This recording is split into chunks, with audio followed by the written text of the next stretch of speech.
बिस्मिल्लाहिर्रहमानिर्रहीम। मोहतरम नाज़रीन, अस्सलाम वालेकुम वरहमतुल्लाह। अब तमामी हज़रात का खैर मकदम करता हूँ अपने बिल्कुल ही ख़ास प्रोग्राम कामयाबी के रास्ते में। जी हाँ नाज़रीन, इंसान अपनी ज़िंदगी में अक्सर करता है हार्ड वर्क, लेकिन ये बात याद रहे कि एक कामयाब इंसान बनने के लिए along with hard work come smart work.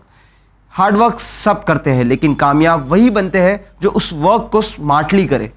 और याद रहे कि स्टूडेंट्स के लिए ख़ास करके एग्ज़ाम्स में सिर्फ हार्ड वर्क करके नहीं, बल्कि पेपर को एक स्मार्ट तरीके से सॉल्व करना ये बहुत इम्पॉर्टेंट होता है। और इसी स्मार्टनेस को परखने के लिए कंडक्ट किए जाते हैं एंट्रेंस एग्ज़ाम्स, जिसमें यह जाहिर होता है कि आप अपनी मेहनत के साथ साथ आप अपने जहन को किस तरह कितनी स्मार्टली पेपर में यूज़ करते हो। और इन्हीं एंट्रेंस में से एक एग्ज़ाम है CUET, यानी कॉमन यूनिवर्सिटी एंट्रेंस टेस्ट। ये क्या है, इसका पेपर पैटर्न क्या है, इससे करियर के कौन कौन से दरवाजे खुल जाते हैं एक स्टूडेंट की लाइफ में।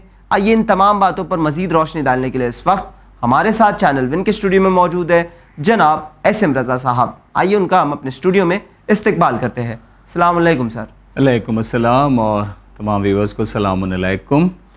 बड़ा बेहतरीन आपने फिर से टॉपिक उठाया और एंट्रेंस एग्ज़ाम के बारे में बताया। तो पहले आप देखें कि एंट्रेंस एग्ज़ामिनेशन है क्या, और जिस एग्ज़ामिनेशन से हम हर साल रूबरू होते हैं, या हाफ ईयरली एग्ज़ामिनेशन या फाइनल एग्ज़ामिनेशन या क्वार्टरली एग्ज़ामिनेशन के शेप में, तो ये एग्ज़ामिनेशन और एंट्रेंस एग्ज़ामिनेशन में फ़र्क क्या है जी, इसको समझना बेहद ज़रूरी है।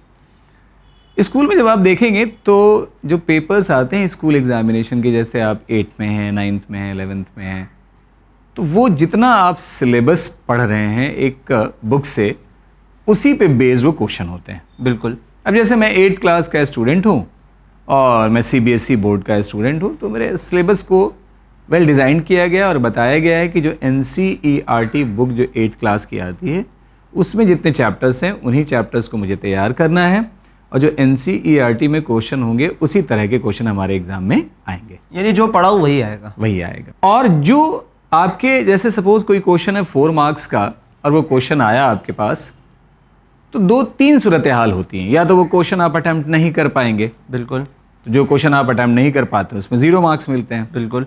या ऐसा हो सकता है कि मैंने उस क्वेश्चन को अटैम्प्ट किया और अगर उस क्वेश्चन में मेरे पास अगर 6 स्टेप लिखने हैं मुझे, तो 4 स्टेप मैंने सही लिखा और 2 स्टेप अगर हमारे गलत हुए तो 4 स्टेप के मार्क्स भी मिलेंगे। बिल्कुल। तो पार्शियल मार्क्स की भी गुंजाइश है, और अगर मैंने पूरा किया तो कंप्लीट नंबर। बिल्कुल। कभी ऐसा नहीं होगा कि अगर कोई क्वेश्चन मैंने किया और वो पूरा का पूरा क्वेश्चन गलत हो गया तो मुझे 0 नंबर मिलेंगे, लेकिन जितने नंबर मेरे आ रहे होंगे उसमें से कोई नंबर डिडक्ट नहीं होगा। ये जो जनरल एग्ज़ाम होता है, स्कूल का एग्ज़ाम जो हम फेस कर रहे होते हैं, छोटे बच्चों के लिए मैं ख़ास तौर से यहाँ बताना चाहता हूँ।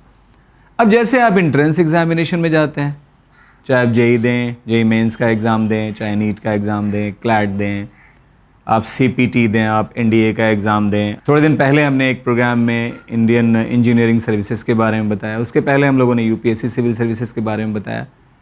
तो जितने एग्ज़ाम में जब आप जाएंगे, ये एग्ज़ाम यही एग्ज़ाम कहलाते हैं एंट्रेंस एग्ज़ामिनेशन। जी। अब डिफरेंस आप देखें, सिलेबस पता होगा लेकिन क्वेश्चन कभी भी स्ट्रेट फॉरवर्ड नहीं आएंगे। तो पहला यहाँ पे देखिए चेंज देखिए आप, यानी एप्लीकेशन नेचर के क्वेश्चंस आएंगे।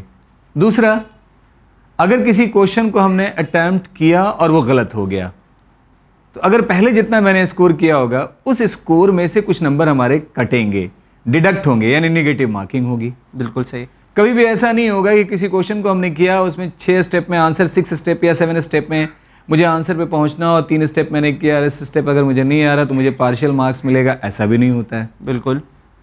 और ध्यान रखेंगे, एक एक क्वेश्चन में जितने क्वेश्चन होते हैं सारे एप्लीकेशन नेचर बेस्ड के होते हैं। टाइम यहाँ पे बड़ा इंपॉर्टेंट रोल प्ले करता है। जो आपने स्मार्टनेस की बात की, स्कूल के एग्जाम में 3 घंटे में 35 क्वेश्चन आ रहे होते हैं।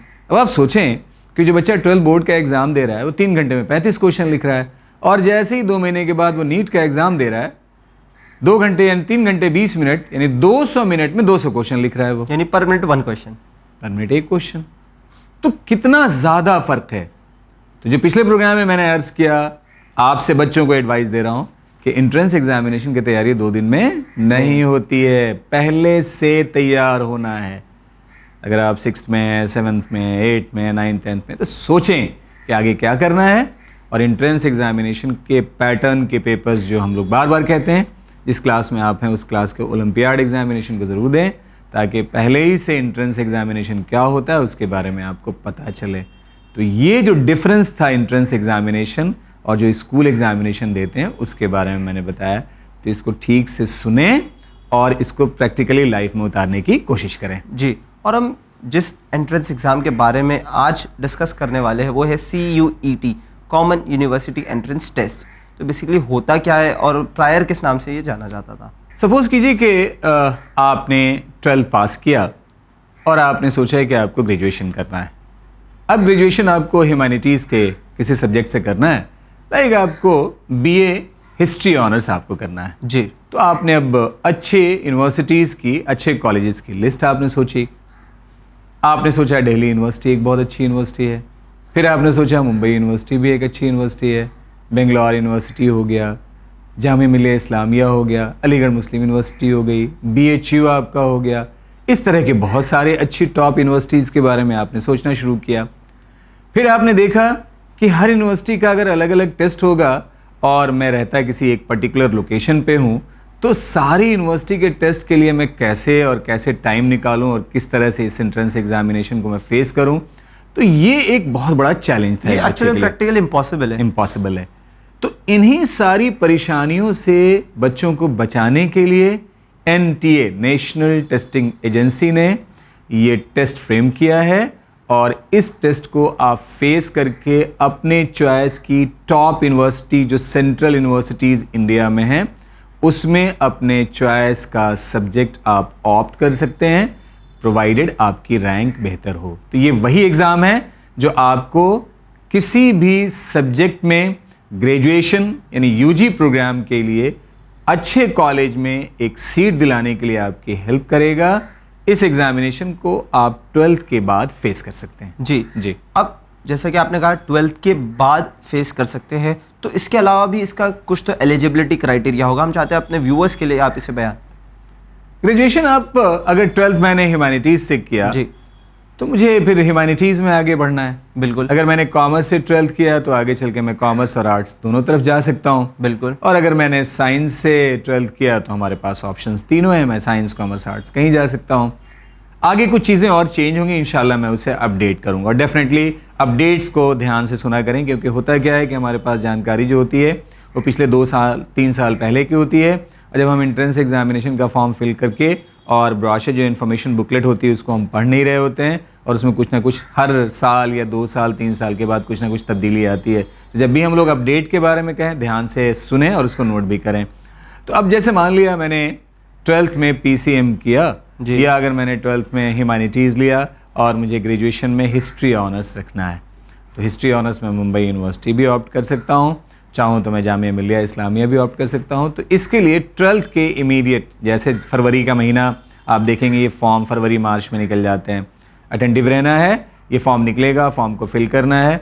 जिस सब्जेक्ट में आपको अंडर ग्रेजुएट होना है यानी अंडर ग्रेजुएशन का प्रोग्राम, BA ऑनर्स का प्रोग्राम आपको करना है, फॉर्म में उस सब्जेक्ट को आप ऑप्ट करें और उसके बाद मई के महीने में ये एग्ज़ाम होगा।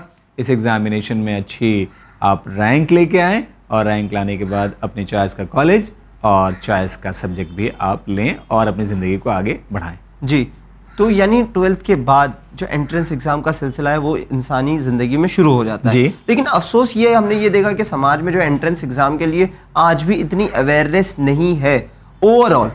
तो ऐसा क्यों, और क्यों पेरेंट्स को जो है अपने बच्चों को फ्रॉम द बिगनिंग ऐसे एंट्रेंस एग्जाम्स वगैरह उन्हें पार्टिसिपेट करवाना ये इतना इम्पोर्टेंट है इनके लिए? अतः साहब, आज की जनरेशन से आप भी मिलते होंगे। बिल्कुल। और आप महसूस करें कि अगर आप आज 10 साल की एज के किसी बच्चे से मिलें और हम अपने 10 साल वाली एज को याद करें तो आप देखेंगे कि आज की जनरेशन कहीं ज़्यादा हमसे आगे है। बिल्कुल। इन्फॉर्मेटिव भी है, हर तरह से आगे है। अब यहाँ पे जिम्मेदारी पेरेंट की बनती है।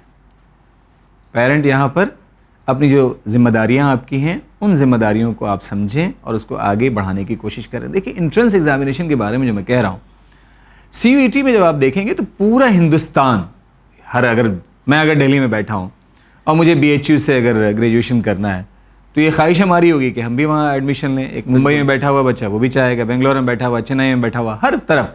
तो पूरे हिंदुस्तान के बच्चे जो 12th के बाद अच्छे सेंट्रल यूनिवर्सिटी में किसी सब्जेक्ट से अंडर ग्रेजुएशन का प्रोग्राम करना चाहते हैं, हर बच्चा इस एंट्रेंस को फेस करना चाहता है। लेकिन सीट्स तो लिमिटेड है। सीट्स लिमिटेड है।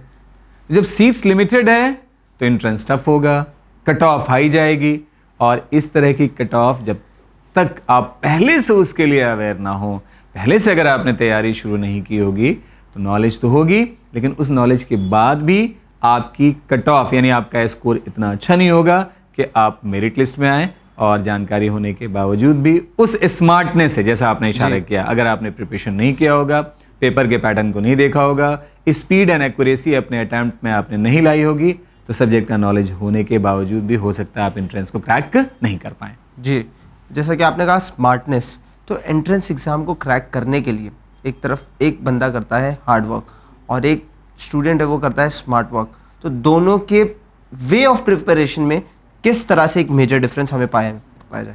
एक एग्जांपल आपसे मैं दूं जी। आप मुझे बताएं कि मेरे पास खूब एनर्जी है, हम दोनों यहाँ से सपोज वेस्ट की जानिब हम दोनों ने एक मार्क लगा के दौड़ना है जी। कोई खड़ा हो गया और हम दोनों को किसी ने कहा कि चलिए वेस्ट की जानिब 100 मीटर दौड़ना है, और दोनों के अंदर हो सकता है आपकी एनर्जी हमसे ज़्यादा हो जी। हमने वेस्ट की जानिब 100 मीटर दौड़ लगाई जिधर मेरा टारगेट था, और उस दौड़ को मैंने पूरा किया 10 सेकंड में। लेकिन आप जिधर बताया गया था उधर नहीं दौड़े, दूसरी तरफ दौड़े, और दौड़े आप भी 100 मीटर, लेकिन आपने वो दौड़ अगर 8 मिनट में पूरी की और मैंने 10 मिनट में पूरा किया, और मैं दौड़ा टारगेट की तरफ, तो आप बताएं कि विनर होगा कौन? ऑब्वियसली जो वेस्ट की जानिब था, जो टारगेट की जी, तरफ बिल्कुल दौड़े। अपने टारगेट। तो जब भी आप प्रिपरेशन करें, जिस एग्जामिनेशन को आप फेस करना चाहते हैं, सबसे पहले पिछले 10 साल का क्वेश्चन पेपर आप उस एंट्रेंस एग्जाम का निकालें और देखें कि उस एग्जामिनेशन की डिमांड क्या है। बिल्कुल सही। किस तरह के क्वेश्चंस आते हैं, किस नेचर के क्वेश्चंस आते हैं, एप्लीकेशन नेचर के क्वेश्चन आते हैं, किस टाइप के क्वेश्चंस आते हैं, उनका एनालिसिस करके तब तैयारी करना शुरू करें। अगर ये इस तरह से आप अप्रोच लेंगे तो इसी को बोलते हैं स्मार्टनेस की तैयारी। जी बिल्कुल। और आपने कहा कि एक अप्रोच लेना है, और हमने ये भी देखा कि ऑलमोस्ट सारे या most of the entrance exam में, चाहे ये CUET हो या कोई भी एंट्रेंस एग्जाम हो जिस मुल्क में कंडक्ट किया जाता है, वहाँ पे होता है mental ability and reasoning. Yes. तो ये इतना इंपॉर्टेंट क्यों, along with the subject that he is going to opt in the future, ये क्यों इतना अहम है mental ability and reasoning? Mental ability and reasoning आपको बताता है कि किसी भी सब्जेक्ट को, अगर कोई नया सब्जेक्ट आपको दिया जाए तो उसको शुरू करने की कैपेसिटी आपकी क्या है, ये जज होगा कि किसी चीज़ को कैसे आप सोचते हैं, क्या डायमेंशन, क्या स्किल आपके अंदर, एनालिटिकल स्किल आपके अंदर, रीजनिंग बेस्ड कितना आप हैं। तो ये मेंटल एबिलिटी एंड रीजनिंग इसका बड़ा एक बेहतरीन एक एग्जामिनेशन का एक तरीका है जिससे कि आपकी कैपेसिटी को जज किया जा सकता है। और पेरेंट को यहाँ से मैं एक रिक्वेस्ट करूँगा कि अपने बच्चों को छोटी क्लास से मेंटल एबिलिटी एंड रीजनिंग की तैयारी आप कराएं। मार्केट में बहुत सारे बुक्स अवेलेबल हैं। तो सर ये तो बात रही मेंटल एबिलिटी और रीजनिंग की, हम ये जानना चाहते हैं कि इस एग्ज़ाम को, CUET एंट्रेंस एग्ज़ाम जो है, इसे कौन से बच्चे दे सकते हैं? 12th आपको होना है, किसी भी बोर्ड से हों, किसी भी स्टेट के हों, और एफिलिएटेड स्कूल होना चाहिए, आइदर CBSE, ICSE या स्टेट बोर्ड का। 12 बोर्ड का एग्ज़ाम दें और उसके बाद आप इस फॉर्म को फिल करें। 12 डेफिनेटली पास होना चाहिए आपको, और फॉर्म फिल करने के बाद फिर ये एंट्रेंस आपको CUET फेस करना है। तो आपको सिंपल 12th होना है, किसी भी बोर्ड से आप 12th पास हों। जी जी। और इस एग्ज़ाम का हम चाहते हैं कि आप एक बार पेपर पैटर्न और स्ट्रक्चर वगैरह बता दें, हमारे खास करके बच्चों के लिए, उनके लिए बहुत हेल्प हो जाएगी। एंट्रेंस एग्जामिनेशन के बारे में बताऊं अता साहब के, अगर आप देखें हर एंट्रेंस एग्जामिनेशन में 4 या 5 साल में कुछ ना कुछ पैटर्न में चेंज आता ही है।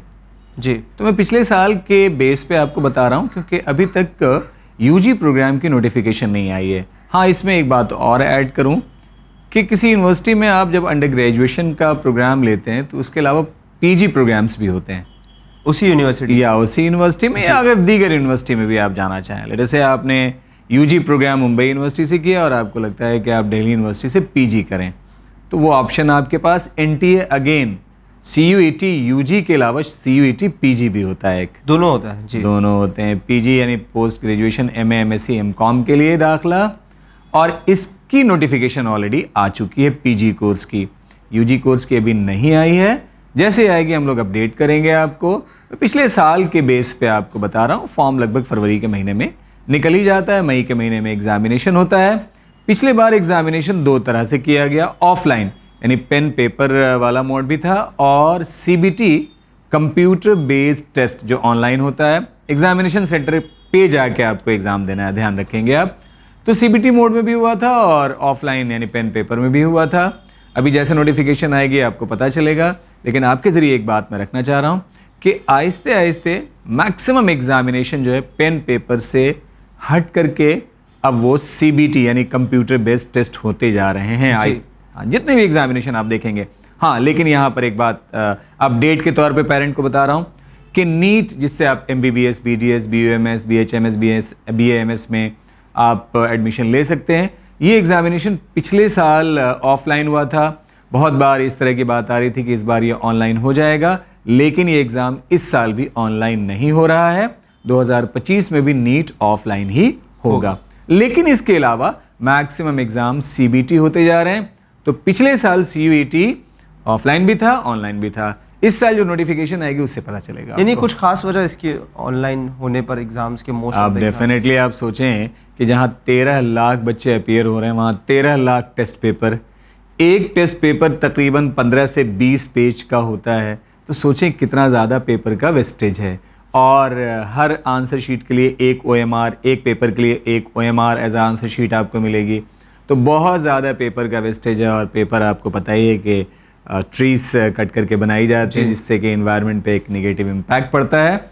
इसलिए आने वाले टाइम में मैं मान के चल रहा हूँ कि बहुत सारे एग्ज़ाम ऑनलाइन ही होंगे ऑफलाइन की जगह पे। फिर रिपीट कर रहा हूँ, नीट पिछले साल ऑफलाइन था, इस बार भी ऑफलाइन होगा।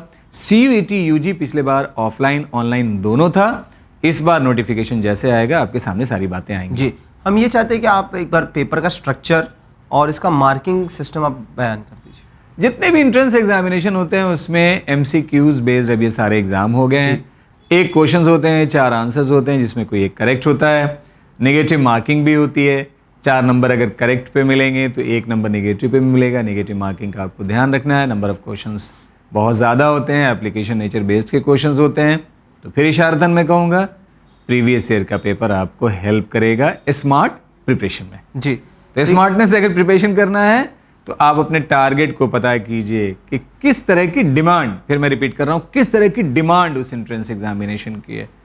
तो वैसे आप तैयारी करें। इंशाल्लाह इस तरह की तैयारी आपको एक सक्सेसफुल कैंडिडेट के तौर पे पेश करेगी। जी, और आपने इब्तदाई गुफ्तगू में ये कहा था कि बचपन से हमें ये आदत दी जाती है कि अगर आप गलत जवाब भी देते हो तो आपके मार्क्स हो सकता है 0, लेकिन कम नहीं होते ओरिजिनल मार्क्स में से। लेकिन ऐसा क्यों देखा गया है कि हमने एंट्रेंस एग्जाम में जो ओरिजिनल मार्क्स जो आपको एक्वायर होने वाले थे उससे आपके मार्क्स डिडक्ट कर दिए जाते if you give the wrong answer? Any reason for that? हालांकि ये रीज़न तो नहीं हो सकता, लेकिन एक नफ्सियाती पहलू आपको मैं बता रहा हूँ। जैसे जैसे आप लाइफ में बड़े होते जा रहे हैं, आपको गलती से बचना है। मैं एक एग्जांपल दे रहा हूँ। एक डॉक्टर है, ऑपरेशन कर रहा है, अगर वो गलती कर दे तो जान चले। एक पायलट है, किसी प्लेन को टेक ऑफ कर रहा है और वहाँ एक छोटी सी गलती कर दे तो इसका मतलब एज ए प्रोफेशनल अगर आपको बन के निकलना है तो आपसे गलती नहीं होनी चाहिए। इसलिए इस स्टेज पे आपको आगाह किया जाता है, आपको रोका जाता है, आपको पनिश किया जाता है कि आप गलती करने से बचें। यानी इससे पहले कि आप एक प्रोफेशनल हो के गलती करें, यहीं पे आपको रोका जाता है। जी। एंड सेकंड जो सबसे अहम, अब टेक्निकल बात आपको बता रहा हूँ। फिर वही बात आ रही है, अता साहब सपोज करें कि मैं दिल्ली यूनिवर्सिटी के टॉप कॉलेज में अगर मुझे ग्रेजुएशन में अंडर ग्रेड यूजी प्रोग्राम में अगर हमको बीए ऑनर्स हिस्ट्री करना है, किसी कॉलेज का एक मैंने सोचा है कि मुझे वहाँ दाखिला लेना है और वहाँ पे सिर्फ 100 सीट्स हो, और उस 100 सीट्स के लिए अगर 50,000 बच्चों ने फॉर्म फिल कर दिया या 50,000 बच्चे ट्राई कर रहे हैं, तो बताएं 50,000 में से 100 कौन होंगे? तो वहाँ पे जो मार्किंग स्कीम होगी वो बहुत स्ट्रिक्ट होगी। बेहतरीन में जो बेहतर होगा उसको निकालने की कोशिश की जाएगी। तो यही सब सारी चीज़ें हैं जो आपके अंदर फिल्ट्रेशन प्रोसेस से गुजार करके आपके अंदर के टैलेंट को परखने में आसानी पैदा करती हैं। इसलिए जितने भी एंट्रेंस एग्जामिनेशन आप देखेंगे उसमें नेगेटिव मार्किंग आपको ज़रूर मिलेगा। जी, आखिर में यही पूछना चाहेंगे कि जो CUET है यानी कॉमन यूनिवर्सिटी एंट्रेंस टेस्ट, तो ये ऐसा क्या है जो इसे डिफ्रेंशिएट करती है दीगर जो है एंट्रेंस एग्ज़ाम से? एक एंट्रेंस एग्जामिनेशन है जिससे कि आप हिंदुस्तान के सारे टॉप यूनिवर्सिटी के लिए अपनी दावेदारी पेश कर सकते हैं। आप इस एंट्रेंस एग्जामिनेशन से ह्यूमैनिटीज़, कॉमर्स, साइंस तीनों की तरफ आप जा सकते हैं। हिंदुस्तान के किसी भी शहर में हो वहाँ पे सेंटर, जितने भी बड़े शहर हैं सब में सेंटर अवेलेबल है। फॉर्म ऑनलाइन फिल करें आप। ये एंट्रेंस एग्जामिनेशन आप मुंबई में बैठ के यहाँ टेस्ट सेंटर लेके अगर जामिया मिलिया इस्लामिया के किसी अच्छे कोर्स से यूजी प्रोग्राम करना चाहते हैं तो उसके लिए आपके लिए राह हमवार करेगी। One of the best examination after 10+2। जी सर, लेकिन एक बार ये देखा गया कि बच्चे जो है एंट्रेंस एग्ज़ाम का नाम सुन के बहुत ज़्यादा घबरा जाते हैं। अक्सर ये सोचते हैं कि नहीं, ये तो हमारे ट्रेडिशनल एग्जामिनेशन वे से तो बहुत अलग है, इसे कैसे हम सॉल्व करेंगे। ऐसा लगता है कि बहुत अजीब चीज़ उनके साथ आ गई। तो ऐसे बच्चों को आप क्या पैगाम देना चाहोगे? घबराहट उसी को होती है जो उसके लिए तैयार ना हो। जी, अगर आपने आखिरत के सफ़र के लिए अच्छी तैयारी की है तो फिर आपको आगे की कोई घबराहट होती ही नहीं है। आपका किरदार अच्छा हो, आप वेल डिसिप्लिन्ड हों, सारी चीज़ों को समझते हों, अपनी ज़िंदगी अगर अच्छे से आप गुजारें तो आने वाले वक्त के चैलेंज के लिए आप अपने आप को हमेशा तैयार पाते हैं। वही बात मैंने जो पहले अर्ज़ किया है कि एंट्रेंस एग्जामिनेशन के लिए जितना पहले से आप अपने आप को तैयार करेंगे उतना ही उससे ज़्यादा आप करीब होते जाएंगे, उतना ही उसके अप एंड डाउन्स को आप समझते जाएंगे, उतने ही उसके चैलेंज को आप समझते जाएंगे, उतनी ही आपके अंदर एक्यूरेसी आएगी, उतना ही आप उस एंट्रेंस एग्जामिनेशन के सक्सेसफुल कैंडिडेट की लिस्ट में जाने के लिए आप दावेदार भी होते जाएंगे। तो प्लानिंग पहले से करें। देखिए, मैंने ये देखा है कि जो बच्चे सही अपना टाइम टेबल मेंटेन करते हैं, एक प्लानिंग के साथ चलते हैं, ऐसे बच्चे एग्जामिनेशन का वेट नहीं करते, बल्कि वो ये सोचते हैं कि एग्जामिनेशन जितना जल्दी आए मैं एग्जामिनेशन दूं और एग्जामिनेशन में अच्छा स्कोर ले आऊं। यानी मैं अपने टारगेट से जितना हो सके जल्दी नज़दीक हो जाऊं। जाहिर है ये किसके लिए होगा? जो पहले से उसके लिए तैयार होगा। बिल्कुल सही। अब जो तैयार पहले से होगा ही नहीं, उसके दिल में डर होगा, अब एग्जामिनेशन 20 दिन रह गया है, अब एग्जामिनेशन 15 दिन रह गया है। तो जब आप जिस चीज़ से जितना दूर भागेंगे, ध्यान रखेंगे, वही चीज़ आपको उतना ही परेशान करेगी।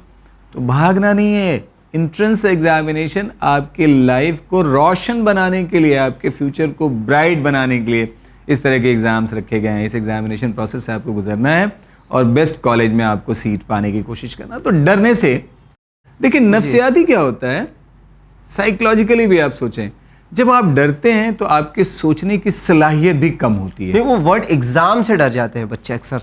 उन्हें लगता है कि एग्ज़ाम कुछ ऐसे उनके दुश्मन का नाम आ गया।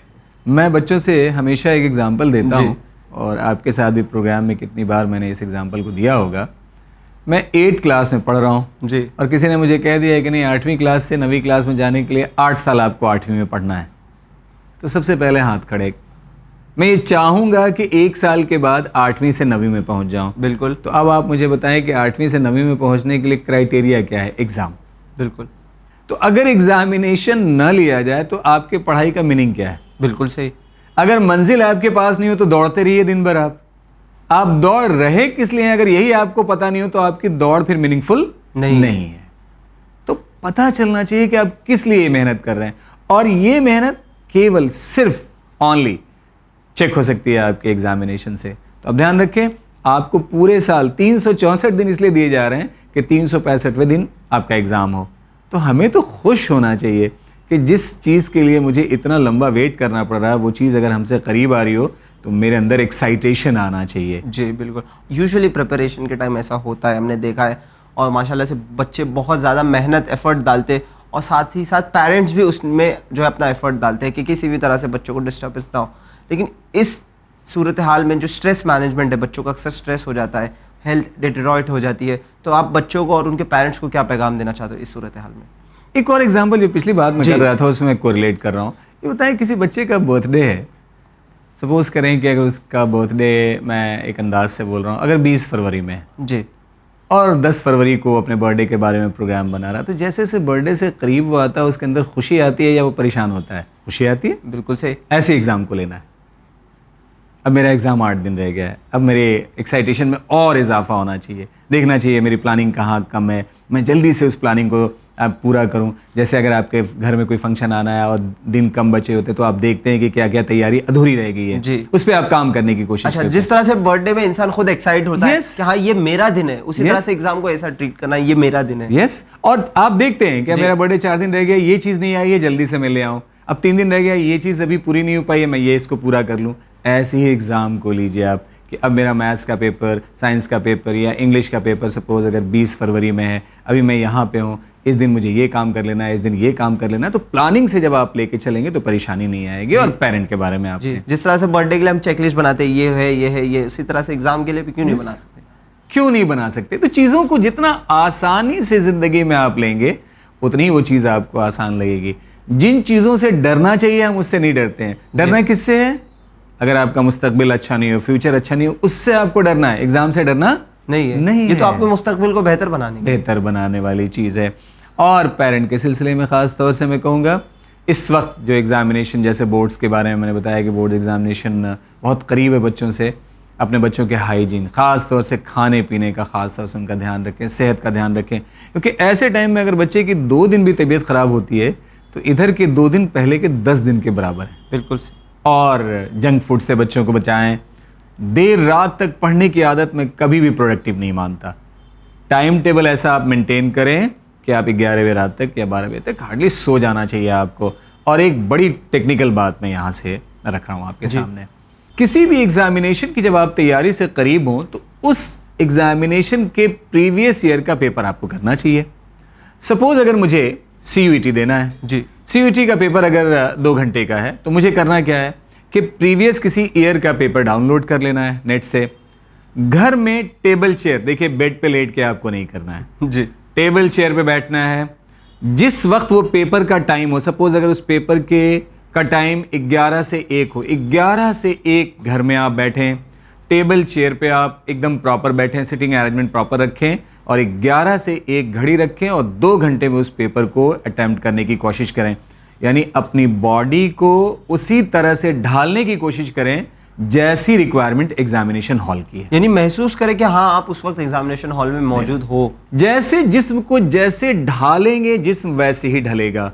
तो जिस वक्त आपका एग्जामिनेशन है, अब सपोज मैं 12th बोर्ड के एग्जामिनेशन की देने की तैयारी कर रहा हूं, मुझे क्या करना चाहिए? आजकल 10th बोर्ड की मैं तैयारी कर रहा हूं, क्या करना चाहिए? प्रीवियस ईयर का कोई पेपर ले लिया मैंने, मेरे एग्जाम का वक्त है 10 से 1, मैंने 10 से 1 आराम से वैसे ही टेबल चेयर पे बैठ गया और घड़ी सामने रखी और जैसे एग्जामिनेशन हॉल में मुझे अपने बॉडी को बिहेव कराना है, जिस तरह से बैठना है, वैसे ही एग्जैक्ट एटमॉस्फेयर या कल्चर डेवलप किया और 3 घंटे में उस पेपर को करने की कोशिश किया। अगर अपने बॉडी को, अपने जिस्म को इस तरह से ढाल लेंगे तो बिलीव मी आप एग्जामिनेशन में बहुत अच्छा करने वाले हैं। परेशानी कहाँ से आती है? आपका जिस्म कुछ और डिमांड कर रहा है जी, और आप उसके खिलाफ जाके कुछ करने की कोशिश कर रहे हैं। वहां पे आपके जिस्म का एक एक पार्ट आपके इंडिकेशंस के अकॉर्डिंग आगे नहीं बढ़ेगा। हमने 10 से 1 रात में 2 बजे तक मैं जग के पढ़ रहा हूं, सुबह में मैं 12 बजे सो के उठ रहा हूं। ये एक प्रॉपर चीज है ही नहीं, हम ये कह सकते हैं। और जैसे मान लिया हमने बना लिया कि मेरा एग्जामिनेशन नजदीक आ गया, मैं रात में जग के पढ़ रहा हूं, 3 बजे रात तक पढ़ रहा हूं, फिर उसके बाद सोया, दिन में 12 बजे उठ रहा हूं, यानी 10 से 12 मेरे सोने की आदत है। जिस्म को हमने इस तरह से ढाल लिया है कि 10 से 12 हमारा जहन नींद की हालत में होता है। और एक दिन पहले तक इस तरह की हैबिट रखा और एक दिन के बाद मैं एग्जामिनेशन हॉल में पहुंच गया।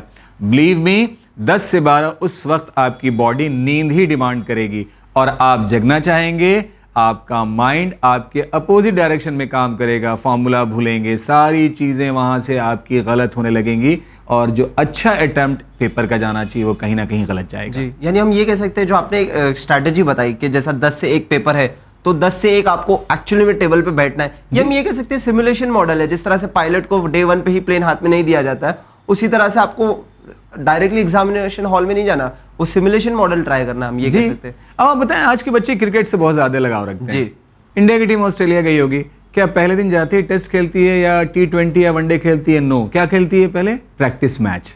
जी, अब क्यों प्रैक्टिस मैच खिलाया जाता है? ताकि वहां के एनवायरनमेंट से, वहां के पिच से, उस टाइम से अपने बॉडी को आप एडजस्ट कर पाएं। जी, बिल्कुल। इसीलिए ये सब सारी चीजें की जाती हैं। तो स्कूल में प्री बोर्ड क्यों लिया जाता है? इसीलिए कि बोर्ड में जाने से पहले आप उस तरह से अपने आप को तैयार कर लें, अपने जिस्म को, अपने जहन को, और ये काम आप घर पे ज़रूर करें। जिस एग्ज़ाम को देना है उस एग्ज़ाम से जब आप करीब आ जाएं तो उस तरह के प्रीवियस ईयर के पेपर को उसी टाइम आप लेके बैठें, उतने ही टाइम बाउंडेशन में उसको करने की कोशिश करें।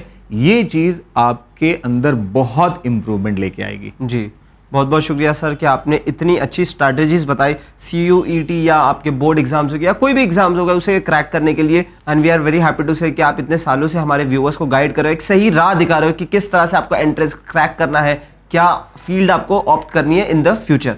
देखिए, बहुत एक सोशल रिस्पॉन्सिबिलिटीज़ भी होती है। हर इंसान को ये सोचना चाहिए कि परवरदिगार ने उसको हयात क्यों दी है। जी, क्या सिर्फ आपके ही ज़िंदगी के लिए या कुछ जिम्मेदारी भी आप पे है? बिल्कुल सही। तो अगर हमारे पास वक्त है तो हमारे पास वक्त इसलिए दिया गया है कि अपना काम करके जो वक्त बचे उससे हम खिदमत खल्क करें, for the benefit of society, for humanity.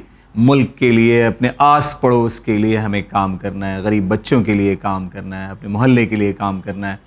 तो अगर आपके पास पैसे हैं, जी, सपोज हमारे पास एक्स अमाउंट, एक्स रुपीज़ हैं, जी, एक्स रुपीज़ में कुछ पैसों से हम अपनी ज़िंदगी चला सकते हैं, तो रेस्ट अमाउंट इसलिए दिया गया है कि हम अपने रिश्तेदारों में जो हकदार हैं, गरीब हैं, उन तक उस चीज़ों को लेके जाएं। तो हमेशा पढ़ाई जब भी आप करें, अपनी ज़िंदगी में मोरल वैल्यूज़, एथिक्स, उससे कभी अलग मत हो। मोरल एस्पेक्ट को हमेशा, मोरल वैल्यूज़ को हमेशा हाई रखें। अपनी रिस्पॉन्सिबिलिटीज़ अपने पेरेंट के लिए, अपने नेशन के लिए क्या है उसका हमेशा ख्याल रखें। अगर इस तरह से आप ज़िंदगी बढ़ाएंगे आगे, आपकी लाइफ आपके लिए तो प्रोडक्टिव होगी ही, आपके पेरेंट के लिए भी होगी, आपके नेशन के लिए भी होगी। जी, बिल्कुल। बहुत बहुत शुक्रिया सर आपका कीमती वक्त देने के लिए। नाजरीन, आखिर में यही कहना चाहूँगा कि जितना हो सके नॉलेज एक्वायर करें, क्योंकि अगर जब तक आप इल्म हासिल नहीं करोगे आप इस दुनिया में तरक्की हासिल नहीं कर पाओगे। ख़ुद अहले बैत अलैहिमुस्सलाम ने अपनी ज़िंदगी में यही चीज़ की तालीमात पेश की है कि बस आपको अपनी ज़िंदगी में यही मकसद रखना है कि इल्म हासिल करें, क्योंकि knowledge is the key towards success. आपका इल्म सिर्फ खुद आपको नहीं बल्कि आपकी आने वाली नस्लों को सुधार देगा। सो प्लीज़ इस चैनल के ज़रिए भी यही गुजारिश है कि अगर आप नॉलेज कोई एक्वायर करते हो, so it should not be solely for yourself only, but आप उस नॉलेज के ज़रिए अपने सोसाइटी का बेनिफिट कर सकें। इसी उम्मीद के साथ हम लेते हैं आपसे अलविदा, मगर देखते रहिए चैनल विन। शुक्रिया, खुदा हाफिज़।